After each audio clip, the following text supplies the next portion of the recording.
With that, I'm ready to introduce our speaker for today, Dr. Spencer Stober from Alvernia, who's going to address us on climate change and the future of humanity. Dr. Stober is a professor of biology at Alvernia, where he has taught for 30 years. Since earning his doctorate at Temple with a specialization in educational leadership and policy studies, he has also served in several key administrative positions at Alvernia, including department chair, PhD program director, dean of arts and sciences, and dean of graduate and consulting studies. Dr. Stober is an active participant in Common Ground's research networks, serving as a co-chair for organizational studies and as an advisory board member for the International On Sustainability Research Network. His work on environmental, cultural, and socioeconomic sustainability has enabled him to travel often with students to universities and various venues in more than 40 countries. Dr. Stober recently served as a co-editor for a volume entitled Transitions to Sustainability, Theoretical Debates for a Changing Planet, and he co-authored Nature-Centered Leadership, an Aspirational Narrative. This is Dr. Stober, at least his second time back with us. He is always welcome, and it is my pleasure to introduce him to you today. Dr. Stober.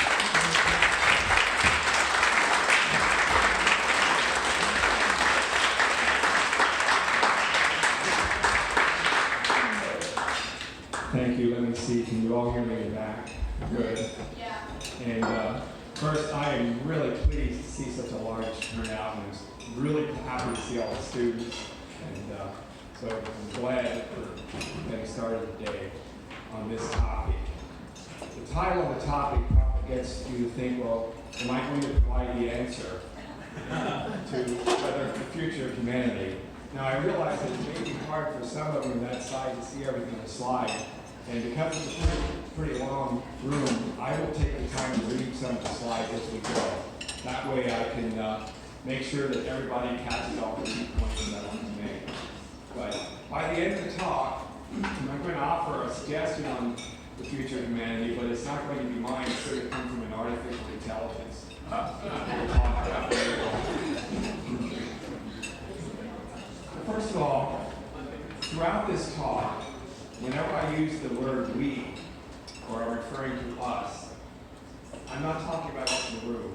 I'm talking about all of humanity, the entire human species, all sizes, shapes, and colors and ideologies.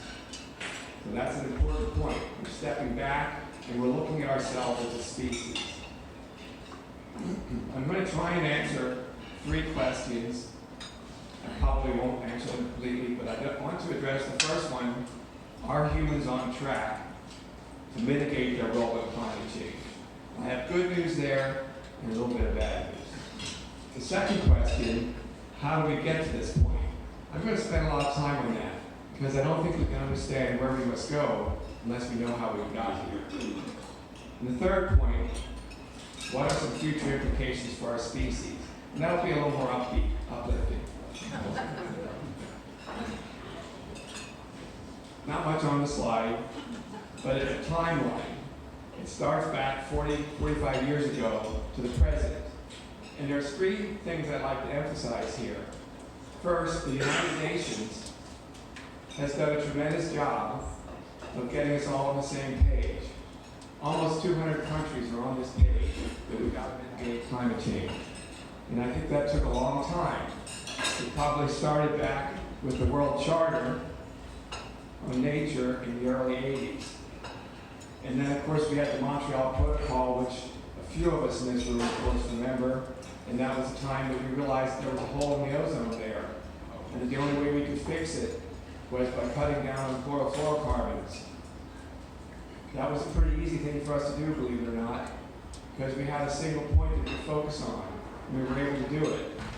And we now come a long way in terms of mitigating the ozone layer issue.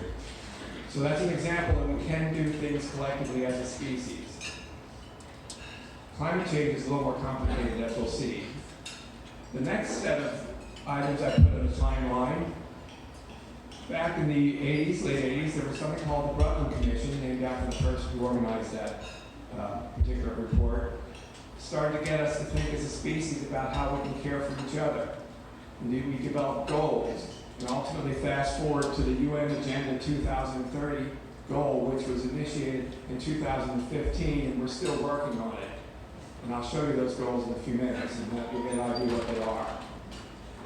The next set of items I'm putting on the chart are in blue. Back in the first World Climate Conference in the late 70s, we established the Intergovernmental Panel on Climate Change in '88, and then fast forward, we had climate conferences, loads and loads of them. I filled the whole screen if I put them on there. Most recently, we had the Paris Accord, which a lot of you are familiar with, and ultimately the one last year, and we call those COP27 because it's Conference of the Parties, referring to all the parties of the nations getting together. And at that one, we'll talk a bit about that one in a minute.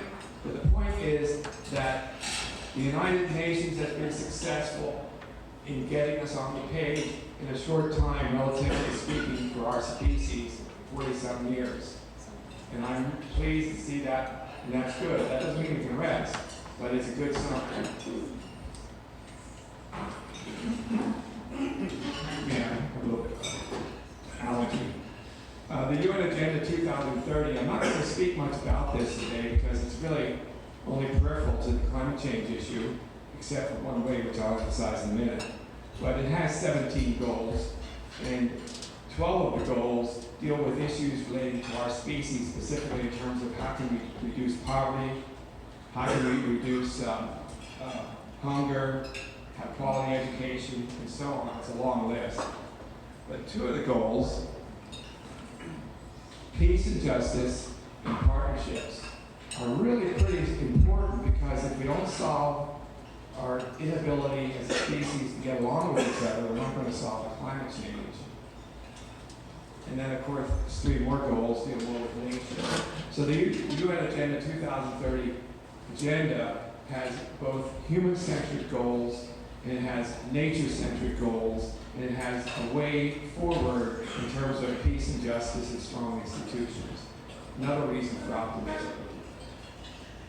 Now we're going to start a little bit on the bad news, just a little bit. The most recent climate conference at the parties, 27 last year, there was a report to the group. It's a 2022 emissions gap report. It's alarming. Quote, without rapid societal transformation, there is no credible pathway to a 1.5 degree C future. The 1.5 degree C. Did I do it myself? Sorry. 1.5 degree C. Is it phasing in and out? Yes, sir. Hello? Okay. Probably me. A 1.5 degree C future is sort of that hypothetical, theoretical point at which we believe that we will be at a tipping point for radical changes in our climate. That is a temperature above pre-industrial levels. In fact, the report goes on to say that we're on track for a rise of 2.5 degrees Celsius. And that's quite a bit more. And that's just an estimate. It could go higher. But what's interesting, but this is really coming in now. I don't think it's this was right. Does that work now? Yes. Thank you. Maybe the battery needs to be. We'll see. What's interesting about this is the climate initiatives have shifted from not just mitigation, but to also adaptation, and also to looking at other countries among all of us that are actually on the verge of being impacted drastically by these increases in temperature. So they created a loss and damage fund. And that's going to be something that we all have to put money in to make sure that we can help with the migration problems and so on. I'll talk about some of that a little later on. So it's this shift from the idea of mitigation to adaptation to also the social justice piece, the climate justice piece. I showed this once before to this audience. It's 1 minute. And I'm reluctant to take more than a minute on a video, but this is a picture by Nassau, 1880. It's available online somewhere. I have the address down there. And the red and orange colors would be warmer temperatures. Red would be about 2 degrees above C in the average temperature for each year. And I'm going to read the dates off as it proceeds for 1 minute. So this is 1880.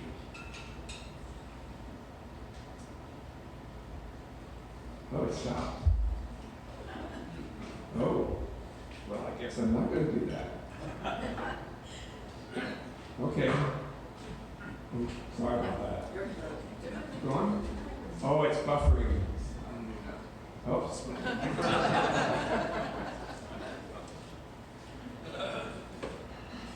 Well, I'll be talking about technology in a minute. Now, let's try it one more time. If not, I'm going to try it.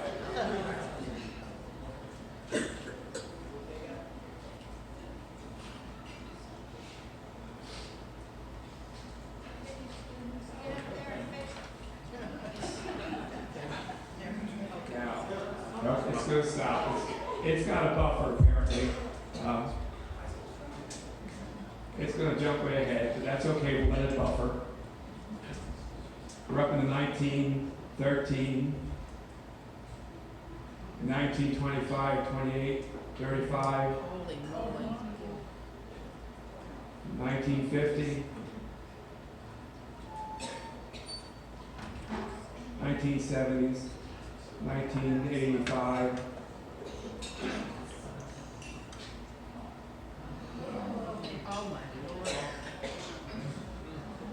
Okay, not 2017. A couple things you can notice about it.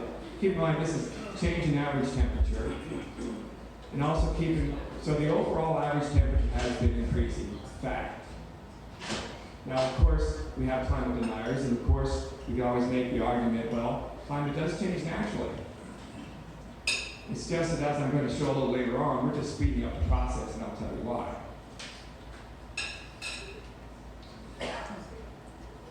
I'm going to go to the next slide, hopefully. There we go.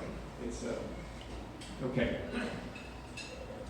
I'm not going to go into the doom and gloom of all the different things that can happen, because I think we know a lot of those things already. But you know, the coral reef issues, the fires, the warming oceans, rising tides, and the diseases that spread further to warmer climates, and so on and so on. And I don't really want to get into doom and gloom, because I actually think we can adapt to a lot of that. It is possible, for example, that sea level rise in Africa could be more than a meter by 2100. Now you might say, okay, Africa. Well, in Pensacola, Florida, just this week I read that in the last 10 years, their sea level rose 5 inches. You say, okay, half an inch a year? Yeah, that's not so bad. But if you start carrying that out over a long time, it gets bad. Plus, it creates an influx of seawater under land masses. And also, sea level rise is not uniform. It depends on where the seas are warmer. It depends on climate, or winds and currents. It also depends on the gravitational of the Earth. So the bottom line is there's going to be flooding. And the UN, the United Nations High Commission on Refugees, protects political refugees. But climate refugees are not afforded the same rights. So that's something we're going to have to work on. About 21 million people are displaced by weather hazards every year.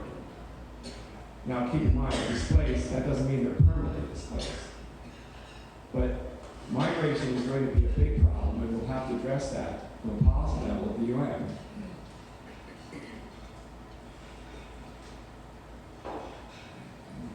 Another thing to think about, just on March 29 of this year, the Republic of Vanuatu, which is a group of islands off the coast of Australia, would be more or less northeast in the ocean. They got together with 132 co-sponsoring nations and went to the General Assembly of the UN, and they were able to convince them to ask the International Court of Justice for an opinion. And the opinion they're seeking is this: can countries be sued under international law for their role in climate change? Now, of course, I would ask, well, how are you going to do that? Because the International Court has a difficult time enforcing things anyways. It's really designed to be focusing on individuals, and there's a lot of other issues here, and of course, we're not part of that. We didn't ever sign on to the Rome Statute. But it'll be an interesting thing. It represents the idea that we need to pay attention to those most vulnerable among us as a species to avoid further erosion of our peace. So it won't be just about political boundaries, it'll be about the way we react to climate change. I don't know why I have a smile on my face, though. I should really doctor that out. But Lois and I were in Iceland about 2 years ago or so, and I was standing on a glacier, and to my left there was a glacier, or a melting ice glacier, and then to my left again, you see the water that's running on a daily basis from the melting of those glaciers. So this is constant. It's not just, it's going on, it's happening before our eyes. And as you stood there, you see the horizon that our person who was with us said, well, the glacier was all the way out there, now it's ending here, and you can see the dark color on top of the ice with the soot and so on as the ice is melting. It's like a snow pile of ice. Well, as of I guess it's April 10, if everyone lived as me, it would take 3.5 Earths to support everyone. That's actually a pretty low number. You know, like really exhaust on the quiz. You take a quiz to see what your impact is on the planet in terms of your footprint. And so, as I said, if everyone lived as I could, it would take 3.6 Earths to support everyone. As of April 10, I'm past that point. From now on, I'm living on something else. What I'm living on is I'm living on energy from the past. Fossil fuel, we'll talk about that in a minute. Now to the third place. I need to figure this out. How do we get to this point? How do we get here? So I'm just going to do a little bit of biology now. Should come here soon. There. The question I'm trying to address is, are humans exempt from the environmental constraints that limit other species? My first answer is no. My second answer is that depends. Take this aquarium. You know it has a certain capacity. You can put 2 fish in it, maybe 3 fish in it, and that's a plastic plant, so we can't even count on the plant absorbing CO2 or being some kind of filter. Maybe up to 4 fish, it might start to get pretty bad and have to dump the water once in a while. So there's a natural environmental resistance to how many organisms can be carried in a specific environment. You know, a forest can only support so many wolves. There has to be enough prey for the wolf to eat. And for every single organism, there's this natural environmental resistance to how many the environment can support. Well, I could change that resistance in my aquarium. Maybe I could put a little filter in it. Or maybe I could try and design it to where, like on that side over here, make sure I have enough plants to support it. Maybe I could get a natural balanced ecosystem. But I could also put the filter in, I could put a natural food feeder in, I could put a heater in. I could do all kinds of stuff, and I could make this self-contained environment. So I could put a lot of fish in there. after a while, they bump into each other, and it'd be another resistance, and maybe more disease would come, and then it'll become antibody again. So the point I'm making is that we can artificially increase the carrying capacity of the environment. No other species is able to do that.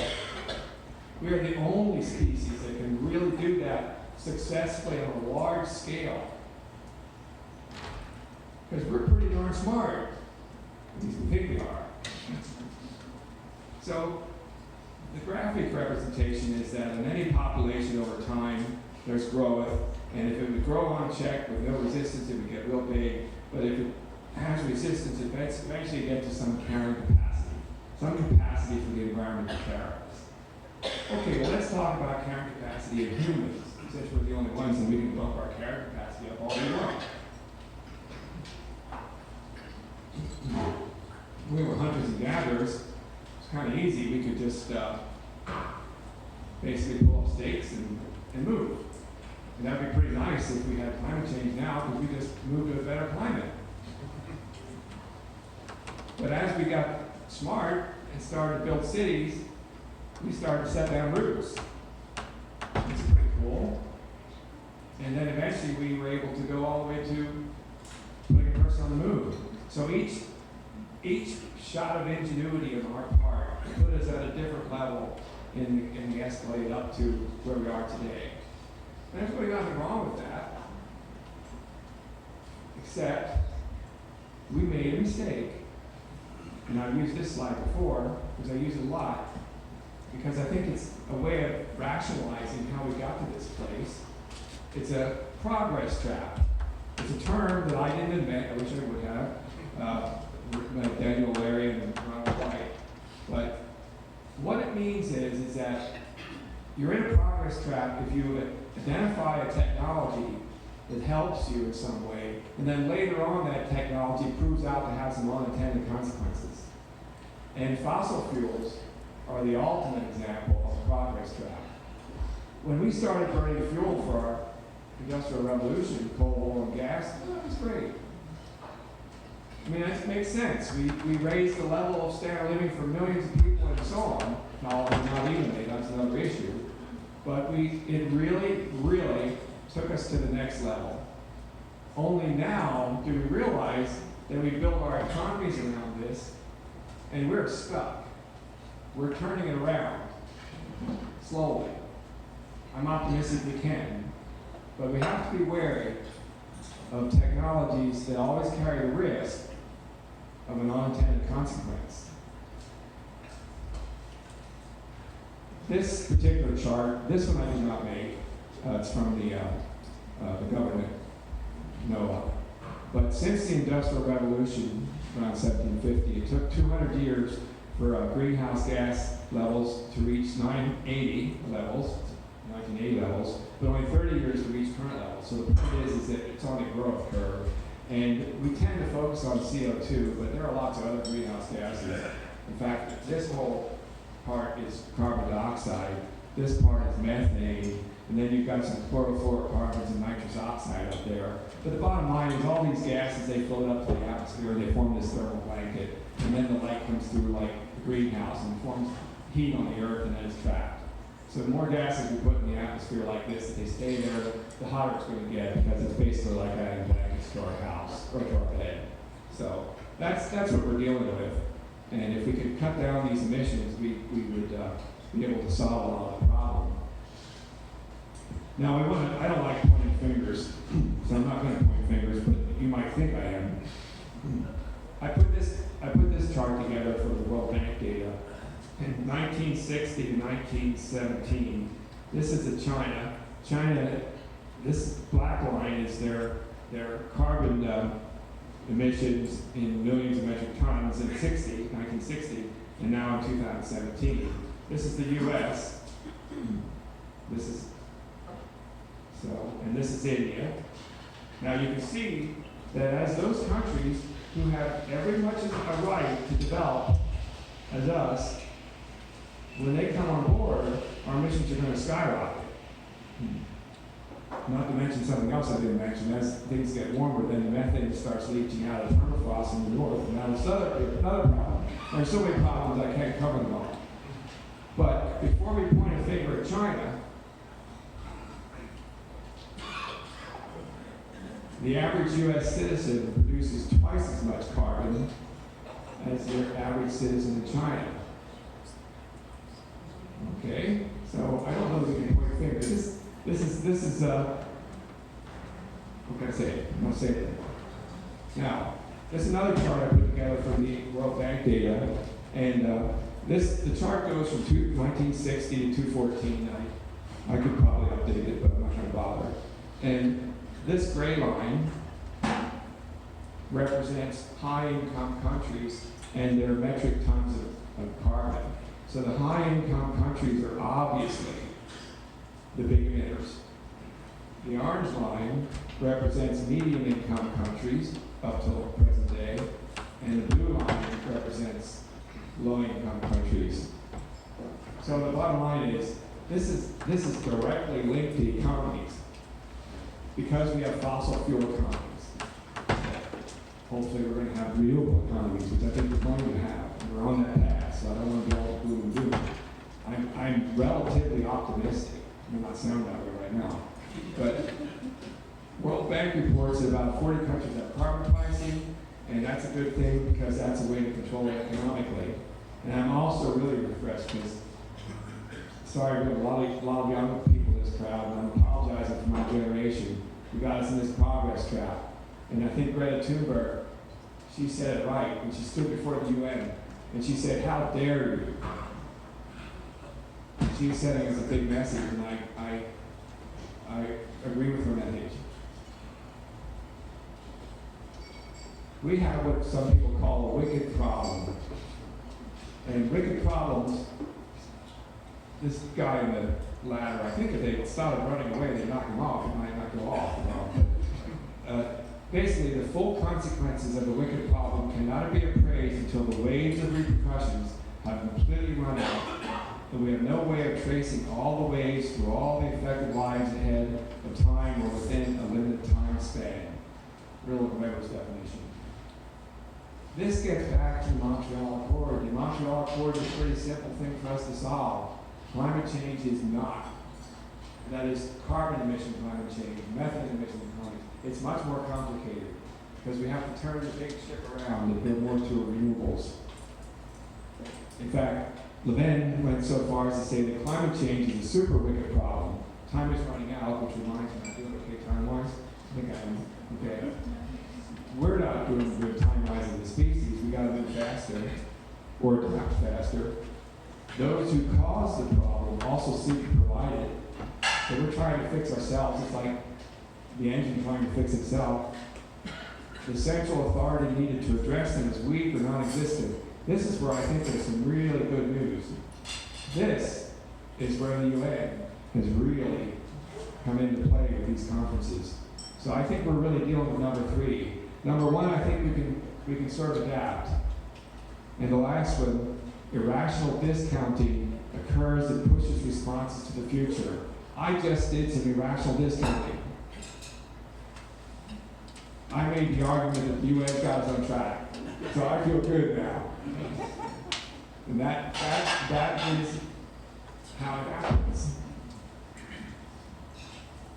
So that leads us to I'm going to try to give you an answer. What are some future implications for a species? And I'm going to first say that I think for us to really make a difference, the science is already here on this. The technology is almost all together here on it. It's more of a social thing at this point, in my opinion. And we have to learn to deal with the justice issues, and we have to redefine our relationship with nature. When I get time drawn, I drew this cat pulling on Earth with the space person's hose going out to provide him or her substance to live. And I titled it after six-word stories. Six-word stories. This is a six-word drawing. Nature reigns with might and main, playing on the words. But the important part is the legend. Does our clever nature and hubris blindness to the possibility that natural systems are more resilient than our socioeconomic systems and technologies. And I would argue that natural systems are more resilient than our social systems. We have a primitive brain. I don't like to think of my brain being primitive, but it hasn't changed a whole lot since ancient times. Our brain's not a lot much better than the Roman brain. But what has happened to our technologies? It's been exponential. It's grown exponentially. We got to deal with that. Now, we've been really affected because I think that our ability to form groups and our language has enabled us to negotiate policies, constitutions, relationships that help us. They're almost like a surrogate for our primitive brain. Who knows, maybe artificial intelligence will supplement that. Or it might be on a progress track. I am not going to play this video, but you can do it on your own sometime.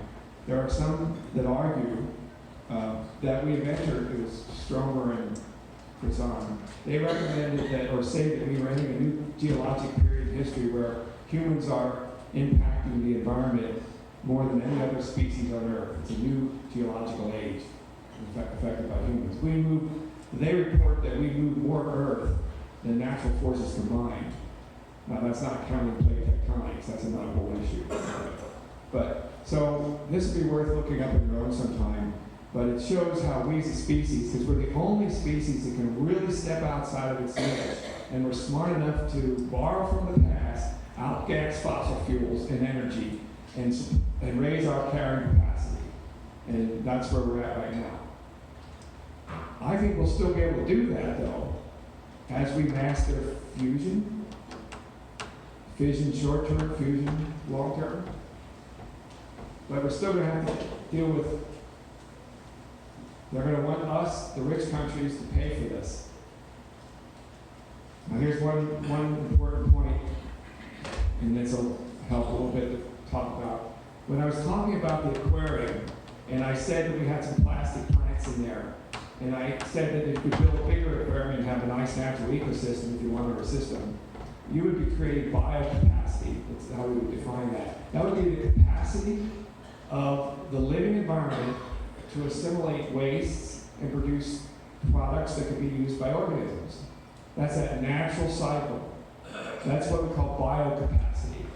In our world, the forests of Brazil, the rainforests, are the lungs of the world. There are lots of other lungs, but it provides a lot of absorption of CO2 and fixing of carbon and so on. So the global ecosystem has biocapacity. Right now, though, we as a species are over the biocapacity by about 4 Earths. But if you look at individual countries, they have different levels of biocapacity, the capacity of the environment to support everyone. Brazil is high. They're the green, obviously. And Russia, surprisingly, but they have all this big landmass up there. India, China, and the US, we're all operating in the red. Yes, we do have open space. Yes, we do have state lands. Yes, we do have all these trees. But we don't have enough biocapacity. And it's no coincidence that the developing countries are concerned about the developed countries that have overloaded the biocapacity of the earth. And it is a serious justice issue, and it will be as big a justice issue as what's going on in all of our war-torn areas. It just hasn't gotten to that yet. So we need to figure out ways to protect indigenous lands, indigenous cultures, and I'll give an example of that in a minute.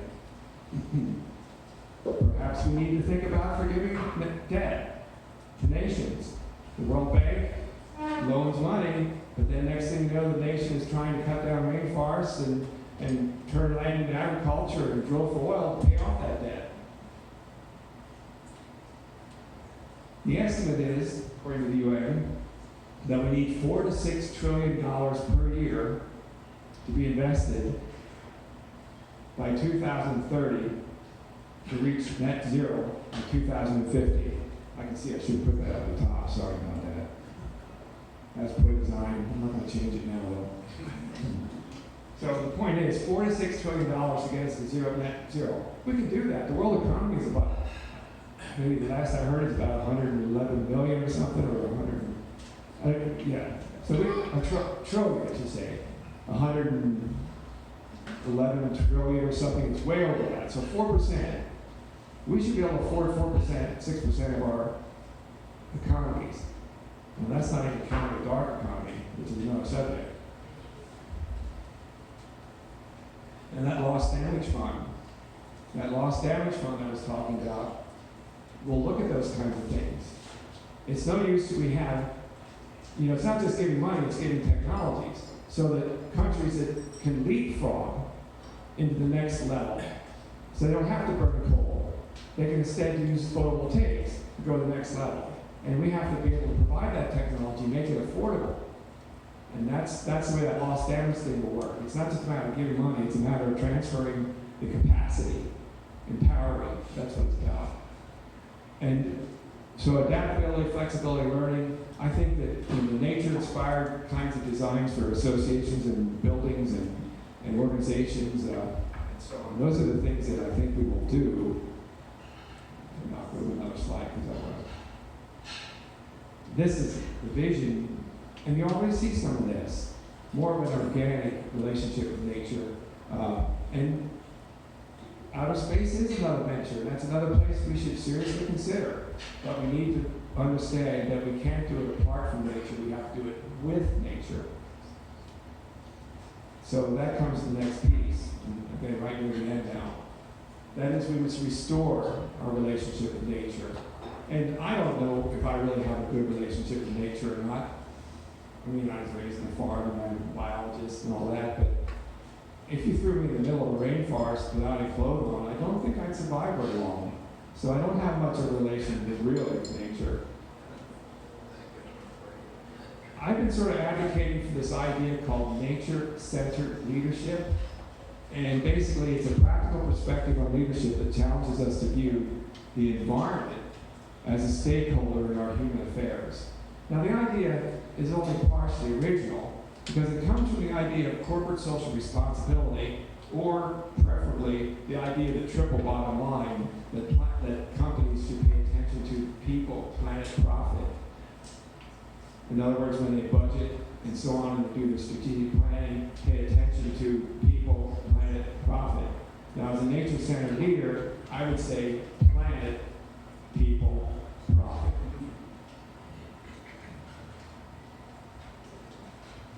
And this is another one that I usually use a lot, and that is that there are multiple ways of looking at the world. And a lot of those that are climate deniers may have one or more of these perspectives. But we need to work together. For some, nature is God's creation. For others, nature has intrinsic value in and of ourselves. And for others, nature's with a small n. I'm going to talk about each of these very briefly. The idea of creation, that's pretty easy. We all understand that. The multitude of religious perspectives, almost every religious perspective on the earth views us as needing to be good stewards of the environment. They might not use the word stewards.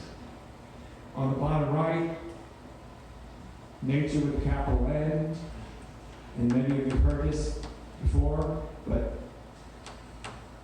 Ecuador, many years ago, recognized Pachamama, which is Quechua for Mother Earth, as having constitutional rights in their constitution, saying that she has rights to full restoration.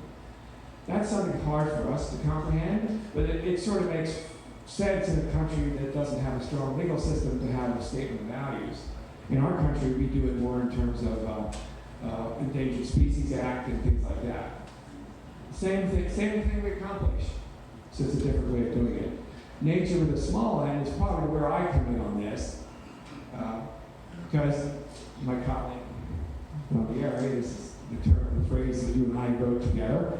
What makes us so doggone special as a species? Well, Darwin kind of reminded us that we were one species among many, and that the matter of difference between us was a matter of degree, not kind. And that was what really upset a lot of people, because it really boiled down to that we are really an animal. So, and there's a whole lecture, I could talk for 2 or 3 hours on that piece there, which I'm not going to do. I just want to just say this is the actual language in the Ecuadorian Constitution. Nature has a right to comprehensive total restoration. That was in Article 72. The state will apply precautionary and restrictive methods for the activities that can lead to the extinction of species, the destruction of ecosystems, or the permanent alteration of the natural cycles. So that is what they try and avoid, the alteration of the natural cycles. And that's what we're our trouble. Basically, we're using greenhouse fossil fuels from the past, and we're overloading the modern day carbon cycle. It's as simple as that.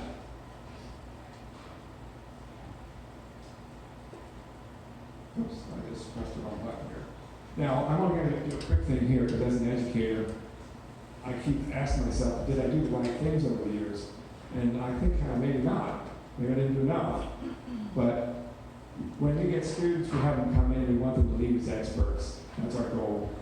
And there are competing perceptions, shared perceptions. Climate change has always been one that has a lot of competition. And anytime you're dealing with competing perceptions, you're dealing with a situation where you have a wicked problem. Because you can't all get on the same page very easily. And that's why we call it a wicked problem. We as educators are really comfortable on the right side of this equation. We're good at taking a more clinical approach and a design approach to our education. We might have experiential learning activities and community service and community engagement, internships, and all that. What we're not good at is the idea of dealing with the critical issues.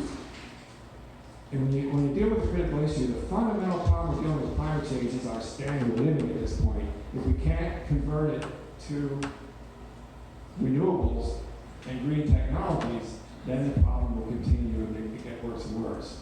And that is what gets to be difficult. During the COVID crisis, greenhouse gases went way down because our economy slowed down. When we had the banking crisis, I should have showed you on that chart where I had the line, there was a dip. When there's an economic slowdown globally, it basically reduces emissions. But we all kind of think, oh geez, how am I going to retire? Our 401ks will go away. You know, this is a delicate situation. In fact, Pope Francis exercised a little bit of critical theory here. Changing lifestyle will bring healthy pressure to bear on those who wield political, economic power, and social power. Consume less. Well, this is going to be a slowdown in the economy because of that, but our economy can absorb that. So this is getting to my second to last slide, and I didn't think I had the brains to answer my question. So because I'm a studying brain, so I figured, okay, I'm going to ask a pocket AI. You know, you get it in your app, $40 you download the app, and I asked it this quick question: will humanity survive climate change? Now, it's going to be a big paragraph, and you're not supposed to put a lot of words on the slide, but I want you to see the whole paragraph, and I'm going to read it to you in the back for those of you who can't see it. This is the artificial intelligence's answer. As an AI language model, I don't have any personal opinions or predictions on this matter, but I can offer some information based on research and studies. Climate change poses serious challenges to humanity, and its effects are being seen around the globe. Some scientists warn that it may lead to a significant change in our way of life, including food and water shortages, increased frequency and severity of natural disasters, and displacement of millions of people. However, many experts also believe that it is possible to act quickly and decisively to mitigate the effects of climate change and prevent the worst-case scenarios from occurring. The success of these efforts will depend on the willingness of individuals, communities, and governments to take action. Well, that's about as mutual as you can get. And now I email that to myself and I put it in my assignment question. This is the challenge we have with AI. But it's really well written. Took about 30 seconds. It would take me a lot longer than 30 seconds to write that. So it is fun to use AI. But I don't think we should dismiss it. I don't think we should dismiss it at all. I think it can increase efficiencies with our moves to have better HVAC systems and so on and so on.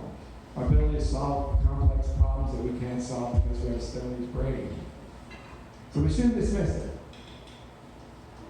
Although, my friend the orangutan says, is generative artificial intelligence another progress track? I don't have an answer to that, but you know what? I think we do it anyways. And I know darn well if I would have been living during the Industrial Revolution, I probably would have burned coal anyways. What we have to do is we have to learn to be resilient and learn to take care of those that are impacted negatively about what happens. So this is a slide I leave you with. This is the one I always like to leave with. My references are the next slide, but you don't need to pay attention to. But some days my views are Malthusian, and I'm sure the students might have heard of Malthus and his teachings about the fact that as population increases, food and famine and war and all that stuff, and disease increases. And some days I really do feel Malthusian, and I hope I didn't come across as being too Malthusian. But other days I wake up and I'm cornucopian. And the fact that I see 30-some or 40-some students here, and the fact that I have the opportunity to work with students, I'm pretty optimistic.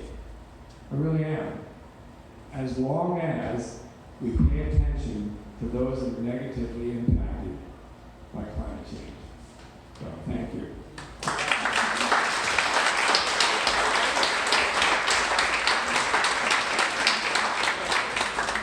So, thank you, Dr. Stober. We now have time for some Q&A. I'm sure there are probably lots of questions. So, who's going to be first?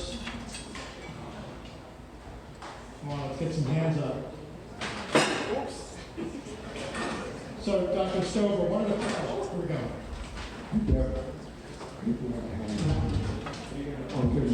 What are your opinions on the Willow project being approved? Pardon me? What are your opinions on the Willow project being approved? Okay, opinions on the Willow project being approved? No, I do not. I'm sorry. Fill me in. It's an act that was passed where we go on Alaskan land and we drill for oil that will release over 10 years, 30 years worth of carbon monoxide. So I think what she's asking about is the Biden administration's recent recommendation that this project go ahead. Okay, this is a, you asked a question which is really a difficult one to answer. Because this is sort of like, how do we withdraw? It's sort of like if a person was addicted to a drug. How do you withdraw from that? And the truth of the matter is our economies are addicted to this. We have to make decisions as to how much can we tolerate without creating too big a shock. We have a social unrest. I wouldn't be surprised if we continue drilling oil and shale and everything for a long time. What we're going to have to do, and I know that's not exactly what we want to hear, but what we're going to have to do is instead focusing on how we can mitigate the impact of that. So to answer your question, I probably think it'll be passed. If I understood you correctly. I hope I did. Yeah, that's a good question, by the way. Other questions?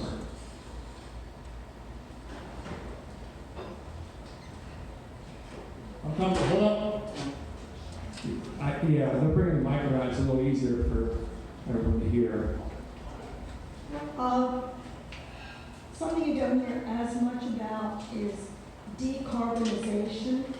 Now, as a biologist, I'm asking you this question.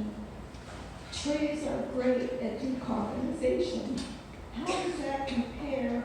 Do you know of any technologies that are around that are like artificial decarbonization machines? And do these have potential in the future, or should we just really start planting lots of trees and stop cutting down the ones we've got? Well, the short answer is we should do both. Okay? I think the only way decarbonization is going to be effective is if we can do it at large points of sources like where coal burn plants are, and that way it can be efficient. The technology is there, and we can do it. So this is a good example of how we have to do lots of things, not just one thing. And we as a species tend to, whatever gets the news that day is what we focus on. But I absolutely agree that planting trees and increasing, for example, I'll get personal. I have a lot next to my house. I really should rewild it. By rewilding it, I should just stop mowing it. And I should start planting some things in there other than grass. Because then what happens is, when you plant the other things, the other plants, they bring in a whole bunch of other flora, and after a while you have a rather productive ecosystem. So my lot next door would have biocapacity instead of being a net negative. So it's a combination of doing those things, planting all the trees, doing all the light rewilding, but we also have to use the state-of-the-art technology and actually being being a cornucopian requires the Malthusian would be more likely to say, okay, we got to shut everything down, we're just going to go back to the way it was. Where a cornucopian would look at it more, well, okay, we got to do what a lot of what was done in the past, but we also have to adopt our brain, use our brains and our artificial intelligence to make the right decisions and move forward. I hope that answers your question. Yeah. So the individual level, what are some changes that we can make? I missed it, sorry. At the individual level, what are some changes that we can make in our daily lives to make a difference? Well, that's a great question. And this is what I wrestle with. Unfortunately, some of the less expensive things are to eat lower on the food chain. In other words, consumption of meat, maybe eat fewer days a week. Because to produce a unit of beef, it takes a lot of energy. And it takes energy to use the carbon usually. And it's up the food chain. And cows produce methane and all that kind of stuff. You could drive less, drive a hybrid. The transition to electric is on its way. You can communicate with your friends and also encourage them to do the same things that you know you should do. You should plant trees. If you have a yard, don't be afraid to let it get long. Although what we could do instead of, if you want to rewild it, you could actually mow the perimeter so it looks nice, but then have a rewilded space. Although as a biologist, I would say, well, then that still isolates populations, but it's still better than nothing. So I think basically consume less, travel less, drive an efficient car, preferably hybrid or electric, and eat lower on the food chain. And there's more reasons too. Do you have some suggestions? You probably know some. Or I put you on the spot.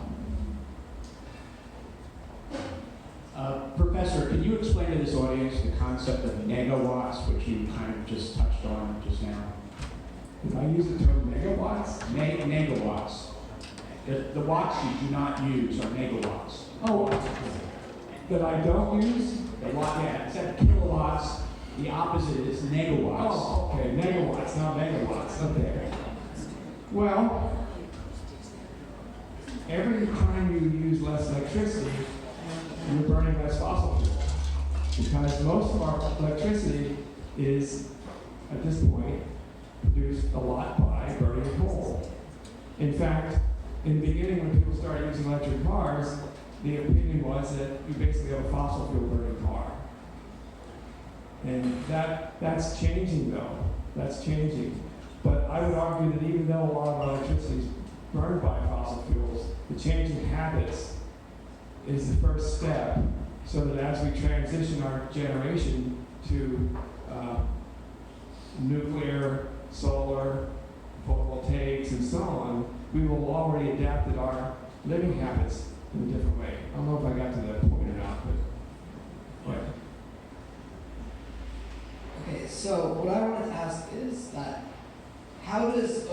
population, like the fact that we have 8 billion people on this earth now, affect how we have to approach the carrying capacity and like the capacity in areas? That's a very good question. It's fascinating. Because the bottom line is, when I said that it would take 3.6 worlds to support my standard of living, the difference is being made up by someone who's living in a country where they're living with a lot less. So even though we have this huge population, the effects of supporting that huge population isn't shared evenly.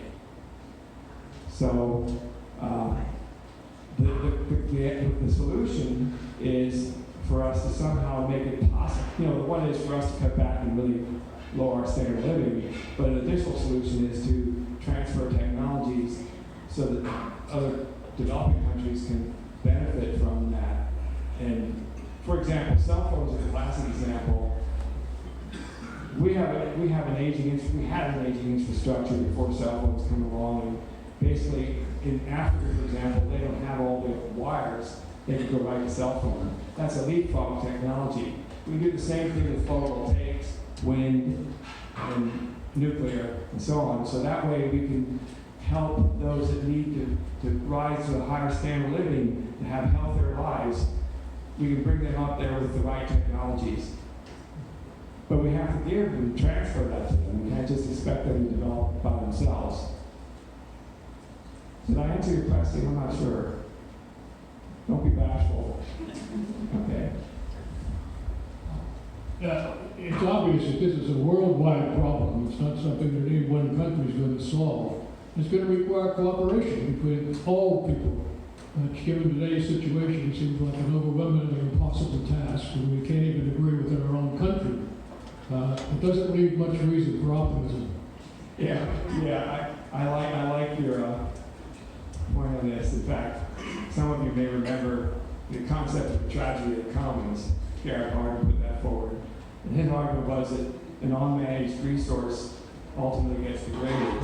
And I give a real down-to-earth example. The copy machine at work. If no one's in charge of making sure that it's maintained, I might go over and make a copy, and if the machine breaks, when I look around and take off, because no one's really managing to take care of that, because it's a shared device. But the global community that almost 200 countries share is a shared space. The oceans, the atmosphere, and so on. And to get us all on the same page is an extremely daunting task. And that's why I was a bit flippant and said that I'm kicking the can down the road, so it's a rational discounting when I say that the UN is doing a good job. I understand that. But I think the UN has done a monumental job given the circumstances. And I'm hoping that there are some economic things that I haven't touched on at all that could possibly move in that direction. Companies are realizing that there's a lot of value in green technologies. Companies are realizing that they can make money by moving to transition to renewables. And economic systems may be a big driver in this, which we haven't really talked about. And when you saw that corporate board I had with a leaf in between it, and I said nature-centered leaders need to put nature in their decision making, I think that the private companies and private corporations will play a positive role in this. So I haven't given up yet. So obviously a little more of a controversial question. Obviously there are a lot of different opinions on like nuclear power specifically. Many people say that there's a lot of things to be scared of about it, and a lot of other people say that nuclear power is our best option for green or partially green energy. So would you say that this is something that we should start investing a lot more in, or is there a legitimate reason to be afraid of a more nuclear-based power system? Okay, that's a great question. I'm going to give you my perspective on it. Not everyone would agree with it, but I think nuclear must be part of our energy mix. And we had some bad examples with Chernobyl and with 3 Mile Island, but the French have been able to do it very well. And I think fission power is the way to go for now. But if we get fusion, which you might see in your lifetime because you're pretty young, and if we get fusion power, fusion doesn't have the waste. It's the same reaction that goes on in the sun. It's the fusion of a hydrogen to form helium atoms. And if you had a pound of matter, that would be enough energy to take the rocket to the moon and back. Fusion is the way to go, but we're not there yet. Artificial intelligence may provide us some of the technologies that enable us to manage the reactions that occur there. So that's a very good question. Okay, what kind of long-term energy mix do you think we ought to be heading for, and what's your general thoughts on how we get there? I know that could be a whole lecture, and I'm just asking for a summary. My personal opinion is that it should be a mix of photovoltaics and wind, obviously. And it should also have a nuclear piece in it. Fusion for now, with the aspiration of fusion someday, probably not in my lifetime. I think there are, and those would be the three that I think we should focus on right now. That's my sense. And there's tidal, and there's geothermal, and there's a whole lot of others. But I think it's a mistake to put all our eggs in one basket. Because then you have to watch it too much. You know, we need to diversify. And that's something that comes from biology as well. Diversification in biology is the key to any system being functional and working, that is, in changing environments.